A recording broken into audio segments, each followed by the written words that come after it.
Okay, so sorry about the scraggly appearance, but this is kind of in query to something that was brought up in the stream chat. I can't say the Hellfire stream because we're not in Hellfire anymore. I think we were in James's stream.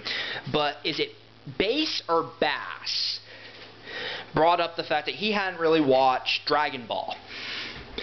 And as a major DBZ fanboy, to the point where I will defend it above Naruto, Bleach, and One Piece, because it is the original, well, not the original, they were showing before it, but it set the groundwork for what a hero needed to be, which is an idiot, and that he needed to have the most badass rival in history, aka Vegeta.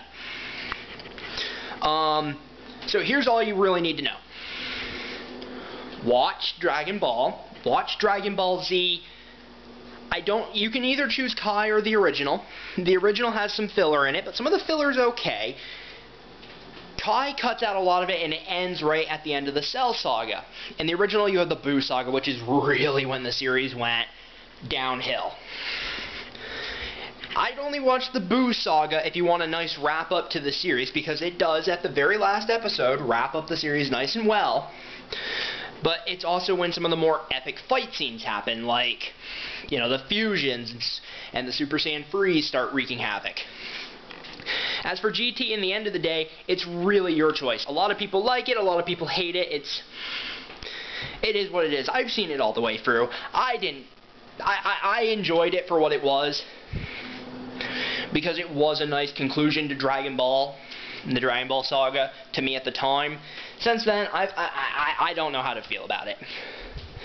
Technically, because, and as much as my inner fanboy hates to say it, Toriyama did work on character designs. He didn't officially write the script or do anything like that, but he did work on character design, which means it is kinda semi-canon. Sort of like the movies. It happened, but it didn't really happen. That's how I view it, at least. And as for the movies, 1 through 4, which are Dead Zone, World's Strongest, Tree of Might, and Lord Slug, they're pretty forgettable. After that, you go into Cooler's Revenge. My computer's starting to shut down there, so I had to fix it. And all the other movies. From, like, Cooler's Revenge on, the movies are great. The only one I can think of that's not good is Bio Broly. And that's mainly because, well, it's Broly, but not Broly. As for the OVAs, well, the TV specials are both great. Bardock, Father of Goku, to this day, is my favorite DBZ media ever. Well, watching at least. The History of Trunks special is good. The OVAs, if you can find good subbed versions of Episode of Bardock and Plan to Eradicate the Super Saiyans, watch them. I've yet to see Yo, Goku and his friends return, or whatever the anniversary special was. I haven't seen that yet, so I can't really say anything about it.